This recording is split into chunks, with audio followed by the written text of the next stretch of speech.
স্ত্রীর tax certificate জমা দিয়ে বৈধ মনোনয়ন। চট্টগ্রাম 10 আসনের জামায়াতের প্রার্থী নিয়ে শেষ মুহূর্তে বিতর্ক।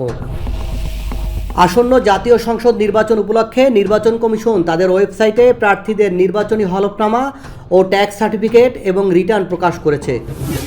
প্রকাশিত তথ্য বিশ্লেষণ করে দেখা যায়, চট্টগ্রাম 10 সংসদীয় আসনে জামায়াতে ইসলামের মনোনীত প্রার্থী মোহাম্মদ শামসুজ্জামান হেলালির হলফনামায় একাধিক গুরুতর অসঙ্গতি ও গরমিল রয়েছে, যা নির্বাচন কমিশনের যাচাই প্রক্রিয়া নিয়ে বড় প্রশ্ন তৈরি করছে।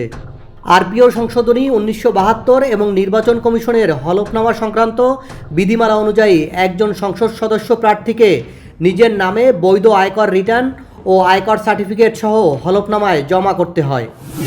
ইচ্ছাকৃতভাবে ভুল তথ্য দিলে বা তথ্য গোপন করলে মনোনয়ন বাতিলের সুযোগ রয়েছে।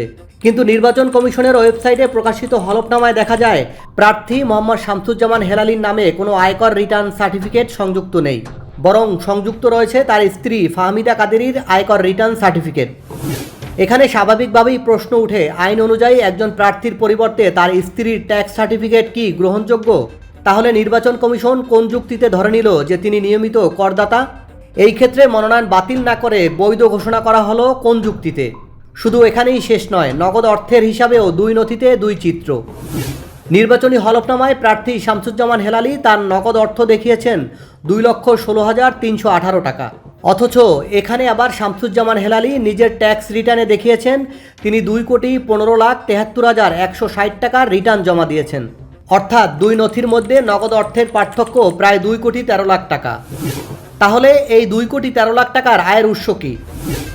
আইন অনুযায়ী হলফনামায় সম্পদের ভুল বা অসম্পূর্ণ তথ্য দেওয়া শাস্তিযোগ্য অপরাধ। তাহলে এখন প্রশ্ন উঠছে, নির্বাচন কমিশনের যাচাই প্রক্রিয়া কতটা কার্যকর? নির্বাচন কমিশন বরাবরই বলে হলফনামার তথ্য যাচাই করে মনোনয়ন চূড়ান্ত করা হয়, কিন্তু এই ক্ষেত্রে প্রশ্ন থেকেই যায়, প্রার্থীর নামে ট্যাক্স সার্টিফিকেট না থাকা, নগদ অর্থের হিসাবে আকাশ পাতাল পার্থক্য, সম্পদের মালিকানা নিয়ে অস্পষ্টতা, এসব থাকা সত্ত্বেও কিভাবে নির্বাচন কমিশন মনোনয়ন বৈধ ঘোষণা করলো?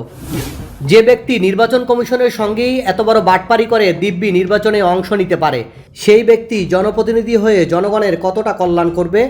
তাই ভোট দেওয়ার আগে অবশ্যই সঠিক ও যোগ্য প্রার্থী যাচাই করে ভোট দিবেন। সাইফুল ইসলাম, ভয়েস বাংলা, চট্টগ্রাম।